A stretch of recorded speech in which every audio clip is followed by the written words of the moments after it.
Bismillah ar-Rahman ar-Rahim. Alhamdulillah Rabbil Alameen. Wassalatu wassalamu ala Sayyidina Muhammadin wa ala alihi wa sahbihi ajma'in. Amma ba'd. So we will now continue from where we left off last time. And we were supposed to do the election of Abu Bakr as-Siddiq. And the game plan is as follows, that typically speaking, Sirah finishes not with the death of the Prophet but with the election of Abu Bakr and the sending of Usama's caravan or the Usama's expedition to Syria. Because these things, of course, are related to, immediately related to the death of the Prophet ﷺ.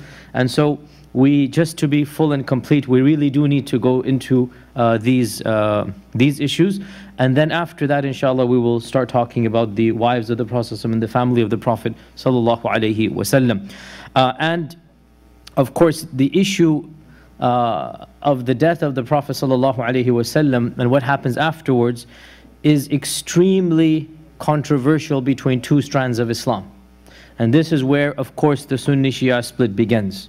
And you cannot talk about this issue without mentioning both sides, and that's really what all of this controversy is about. So today, I will be talking about one particular incident, and because of what has occurred elsewhere in this land, we will have to cut short and then talk a little bit about that issue as well towards the end of our talk. So today's lecture is actually going to concentrate on one incident, and that incident took place in the final days of the life of the Prophet ﷺ, and I skipped over it intentionally because I was going to talk about it basically today. And that incident is called the incident of Thursday, or the incident of the scrolls, qirtas. And qirtas is like what they would write on, the parchment. So the papyrus or something, they would write on this. And this incident involves a very controversial issue. That issue is about whether the Prophet ﷺ intended to specify someone to be the Khalifah after him, and in particular whether that person was Ali radiallahu anhu or not. And much as I personally do not like to go back into history and talk about why and what, because in the end of the day what happened, happened. Still, this is an issue that every single Muslim that is involved with the religion at some point in his or her life is exposed to. And every single person at some point in his or her life finds some controversy where a person of the opposing side says, oh, this happened, oh, that happened, oh, this happened, oh, that happened. And therefore questions arise, and so we have to go back to the very beginning, which is where the split occurred between the Sunni and the Shia, and then talk about interpretations of specific incidents. Now, I have already mentioned one incident in the final months of the Prophet ﷺ, and that is the incident of the well of, yeah, but what is it called? That's correct. Ghadir Khum, the well of Khum. Ghadir Khum, the well of Khum. So that incident is again a huge difference of interpretation. For the Shia, this incident is considered to be of utmost importance. And for us, we affirm this incident 100%. It is in our books. We have no problems affirming it.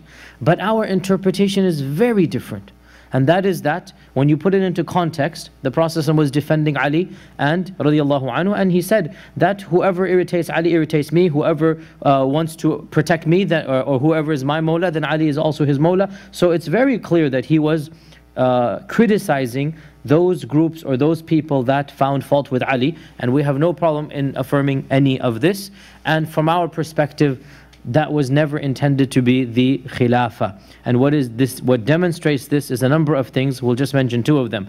Number one, for us, the most important thing over and over again is the fact that the very last days of his life, sallallahu alaihi wasallam, he always emphasized Abu Bakr. He always mentioned Abu Bakr. And he insisted that Abu Bakr lead the salah. For us, this is a huge issue. In fact, it is the decisive issue, that never has the Prophet ﷺ commanded somebody to lead the salah when he is alive and he is in the masjid. And he commands and he says, Allah and His Messenger do not allow anyone other than Abu Bakr. And when they could not find Abu Bakr, and even Umar is found, what does he say? He says, no, go and find Abu Bakr and tell him to lead the salah. So Umar has to break his salah, and Abu Bakr is put. For us, these are not trivial matters. This is very significant. You cannot get more significant than this. So in light of all of these, we have to understand this particular incident that we're going to talk about today. And this incident is also authentic. And it is mentioned in our books of Bukhari and Muslim. Muttafaq alayh. Completely authentic. And this incident, the hadith occurs in bits and pieces. I'll mention the longer version that Ibn Abbas narrated. Thursday, and what a Thursday it was, meaning what a bad Thursday it was. When the pain of the Prophet ﷺ increased, he said, bring me a book, and I shall write for you something that will never go astray. Bring me a qirtas, bring me or pen and paper, we would say in English. Bring me pen and paper, and I will write something that you will never go astray.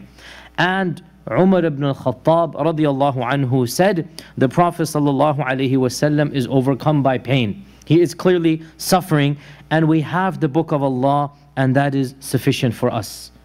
Hasbuna kitab Allah. That we don't need anything other than the book of Allah.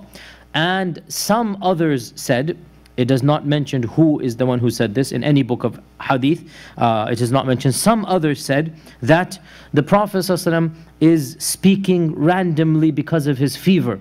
Meaning, you know, when you have a strong fever, then you do not speak properly. You're just speaking things without understanding what he is saying.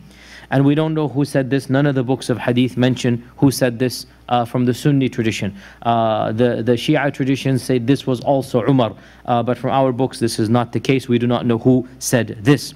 And others said, confirm what he wants. Ask him. So they went to ask him. And they differed amongst themselves, the Sahaba, what is to be done. And the laghat, or the voices, went back and forth. And the Prophet ﷺ then said, when he saw this differing, he said, قُومُوا عَنِّي, stand away or stand up from me, for it is not befitting that any ikhtilaf goes on in my presence. You should not be having any ikhtilaf in my presence. And then Ibn Abbas says, later on, maybe the same day, maybe the next day, he advised them 3 things before he died.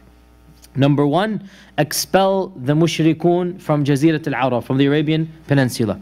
Number 2, treat the delegations that come to you in the same manner as I used to treat them. Any new delegation comes, treat them the same.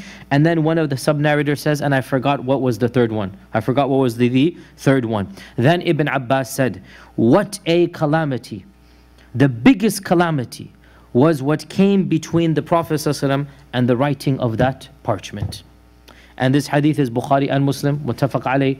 No ikhtilaf, it is authentic, it happened, we all agree it happened. Okay, many issues to discuss. That will be our topic for today. And next Wednesday we'll come back and continue the election of Abu Bakr, because this is one of the things that we need to talk about with the election of Abu Bakr.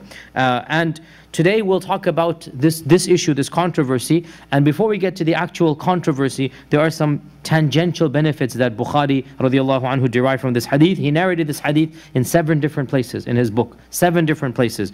And of the benefits that he derives, not related to the controversy, is the importance of writing down knowledge. The fact that the Prophet commanded them to write. So this shows we should be writing down. Of them is the importance of treating delegations that come in a positive and a good manner. That when delegations come to learn Islam, to study Islam, we should be hospitable to them. And this was of the last pieces of advice that the Prophet ﷺ gave.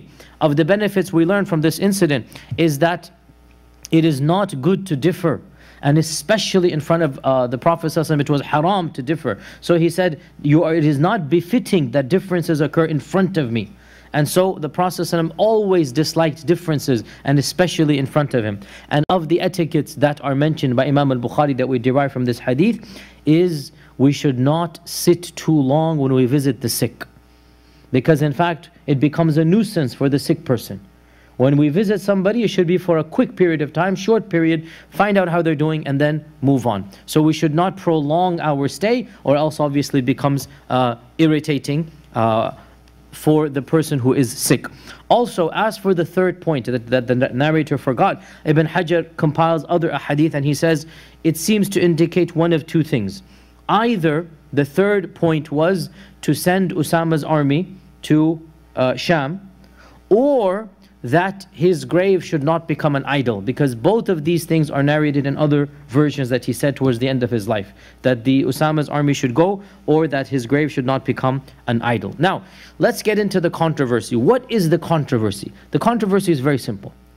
According to the non-Sunni groups, the Shia groups, the Prophet ﷺ explicitly intended to write the wasiyah for Ali ibn Abi Talib.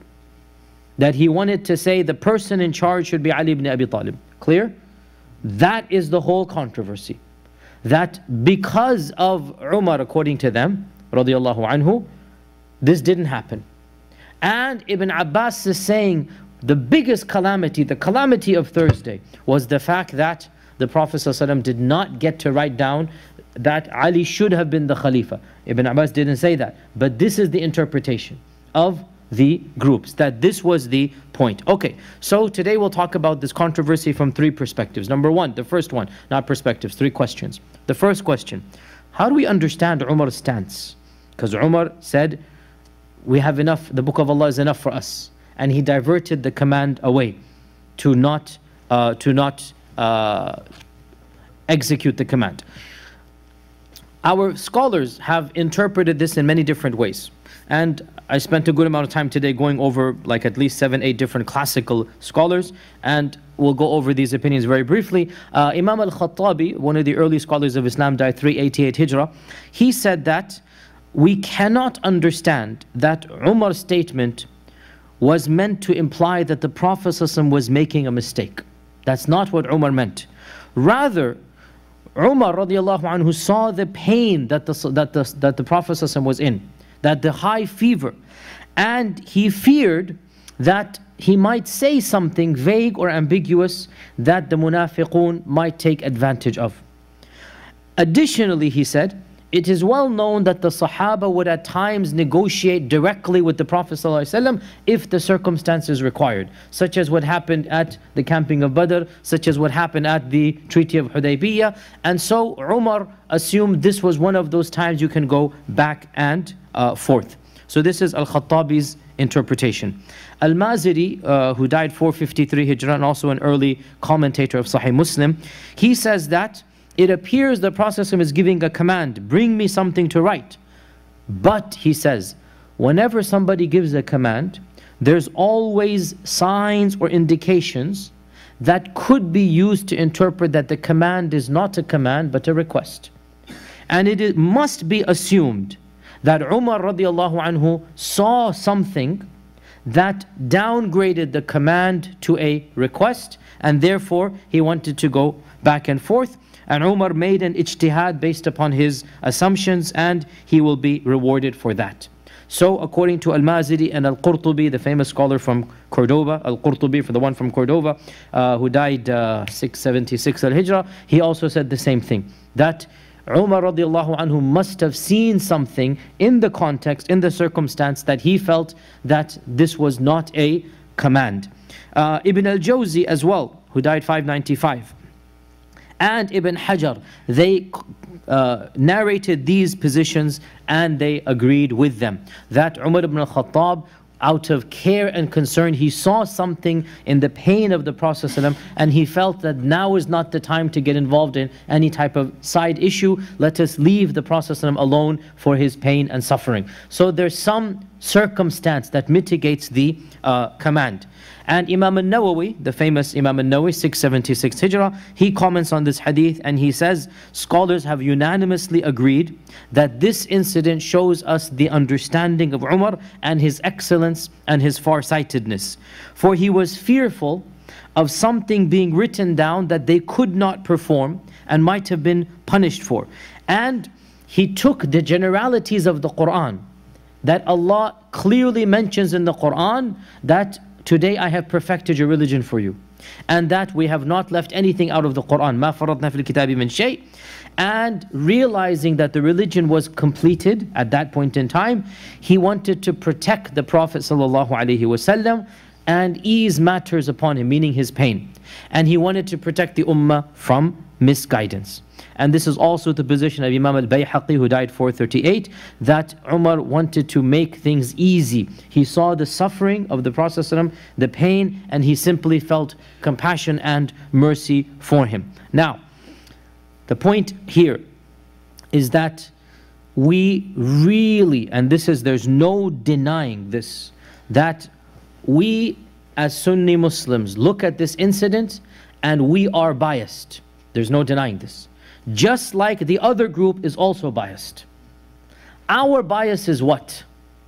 Our bias is, in light of the track record of Umar ibn al-Khattab radiallahu anhu, in light of the previous 20 years and all that he has done, and the next 13 years that he's also going to live and demonstrate, we have to understand what he has done in a positive light.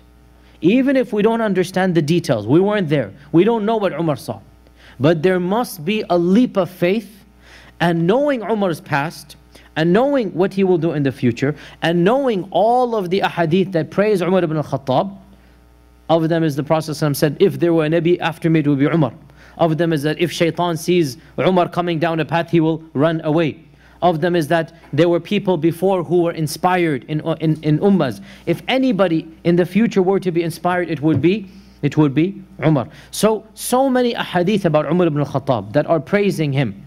And in light of his credentials and resume, we simply have to have a leap of faith. And we say, whatever was his motivation, there must have been a good reason for it, even if we don't know the story. Now obviously the other group does not have a positive view of Umar from day one. And so when you don't have a positive view of somebody, and that person does something ambiguous, something semi-vague, and subhanAllah, this is a reality of the world we live in. If you really and truly love somebody, and they make a little mistake, you'll forgive and overlook, correct? If it is a mistake, I'm just saying, ambiguous. And if you don't like somebody, and you have a long history, they do the same thing, what are you going to do? You're going to read in and you're going to have a bad opinion. So the fact of the matter is that, and I'll be very honest here, Umar's actions are ambiguous.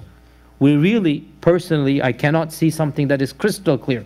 These explanations are good attempts, but in the end of the day, they're attempts. We were not there. These authors who explained it were not there. What did Umar see? What was the issue at hand that caused him to not immediately execute the command of the Prophet ﷺ? I wasn't there, but my opinion of Umar ibn al-Khattab radiallahu anhu, that we know from the seerah, is that he must have had a very, very, very good reason. And he felt that reason was valid. And this is no doubt, I'll be honest, as you know, I'm not an apologist, I don't sugarcoat, I call a spade a spade. This is a point of theology. We jump a leap of faith that Umar must have had a good reason. And those who don't believe this of Umar, they will not do the jump. Okay? So this is the first question. Why did Umar do what he did? The majority opinion, pretty much the standard opinion, he saw something, he felt the status of the Prophet's pain, he wanted compassion for the Prophet. He was worried that somebody might mislead or misguide whatever the Prophet might say in this time. So for whatever reason, he simply just turned it around. The second question, regardless of what Umar's motivation is, what did he actually want to write? What did he want to write? What was this command? So in one version, we learn these three things that he wanted to say. Is this what he wanted to write? Many scholars say yes. And when he couldn't write it, he simply said it. Clear? That was the point, right? So these were the three. However, there's another opinion that a number of early scholars, including Sufyan ibn Uyayna, who died 198 Hijrah, including Sufyan ibn Uyayna, that the Prophet ﷺ actually wanted to write the exact opposite of what the other group says, and that is that he wanted to dictate a letter that Abu Bakr as-Siddiq should be the Khalifah after him. Should be the person in charge after him. The exact opposite. Where did we get this from? How could anybody say this? Because there are authentic narrations in Sahih Bukhari and in Sahih Muslim that before he fell this sick. Now, what day did this take place? This incident of Umar? Thursday. When did he pass away?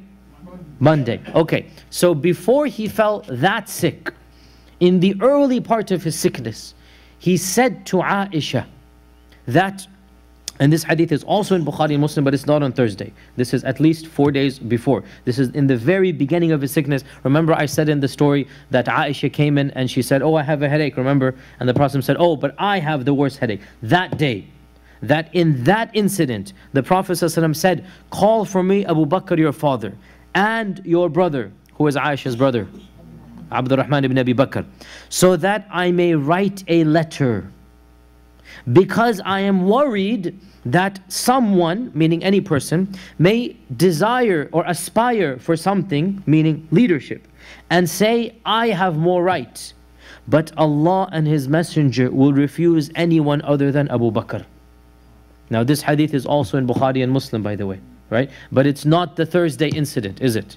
This is before that. Maybe it was Tuesday or Monday before. So this is way before by 3 days, not way before by a few days.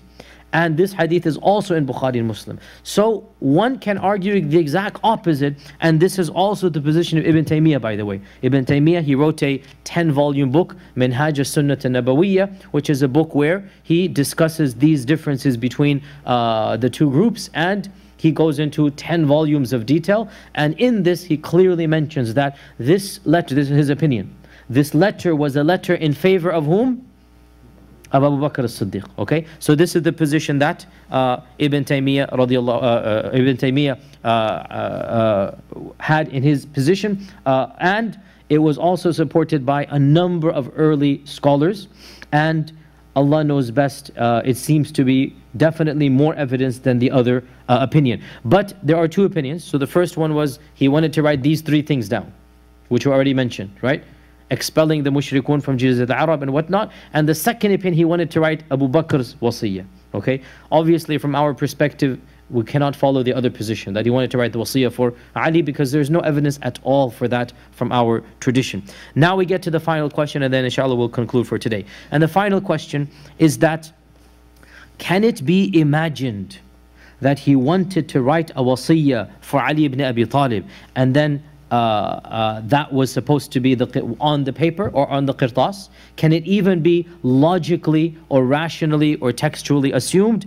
From our perspective, to claim this is to claim that the Prophet Muhammad ﷺ failed in his mission. Because regardless of what you want to say about Umar radiallahu anhu, regardless of what you want to say, the undeniable fact that both groups affirm, this incident occurred on Thursday. He passed away on Monday. That is Friday, Saturday, Sunday, and then early Monday. 3.5 full days along with Thursday evening. So 4 full days. And if the matter was of such importance, then how could he have allowed 4 days to go by without saying anything about it? Regardless of your position, put Umar's position aside. Let's make that whatever you want it to be. We have a position, they have a position. Okay, khalas. Let's put that aside. The next issue then, or the question is then, why didn't he do something for 4 days? And who else is visiting him? You don't like certain people, clearly the people you favor and we also favor are also visiting him. Fatima is visiting him. Ali radiallahu anhu is visiting him. All of them are visiting him. He does not say anything. So, clearly then, and Ibn Hajar points this out as well, that it is not possible that the Prophet would have left something so important without commenting on it for 4 days. And Imam al-Nawawi comments that we have 2 options here. Either Allah subhanahu wa ta'ala told him to write something down, in which case, suppose a number of Sahaba diverted the writing, what should he have done? Was he ever stopped from doing what Allah told him to do? Did he ever just give up? No. So if Allah Azza wa Jal commanded him and it wasn't written down, the only alternative is that that command was abrogated. Or else you are accusing the Prophet of failing his mission. Correct? There is no. Or it wasn't a command from Allah, but rather it was an ijtihad from himself. And after what happened with this incident, he changed his mind and said, no need to write it down. These are the only two options we have. Either Allah told him and then it was mansukh, or he felt it should be done and then he changed his mind, okay, no need to do it. In either case, if it was something of that importance, it would have been impossible not to do. Okay, so we say this incident, the incident of Al-Qirtas, the incident of Al-Qirtas, no doubt it has been interpreted by different people in different ways. From our perspective, we assume that Umar ibn Khattab must have had some reason, firstly. Secondly, we clearly have evidences that what he wanted to write was other than what is claimed that he wanted to write. Either it was these three commands or the exact opposite, and that is Abu Bakr as-Siddiq. And thirdly, regardless of the first two answers, what will we say to the fact that he didn't in the end write what you said he wanted to write? For 4 days, there's no indication whatsoever. And by the way, this is ignoring the fact that there's so many other evidences for As-Siddiq radiallahu anhu. So many evidences for the last, especially 2 weeks, and then even beyond this, right? Even we talked about Hajjatul Wada as well, that the year that the Prophet could not go on Hajj, he actually sent Abu Bakr to perform the Hajj. And even when Ali radiallahu anhu was sent, Abu Bakr said, are you coming as the Amir or Ma'mur? And Ali said, no, I am not the Amir. Very explicit here. So in Hajj, which is what you delegate the person to do, and in Salah, he is delegating Abu Bakr as-Siddiq. So for us, this is another track that clearly demonstrates that As-Siddiq radiallahu anhu was what was intended by our Prophet sallallahu alayhi wasallam. And with that, we will pause and resume next Wednesday, inshallah ta'ala.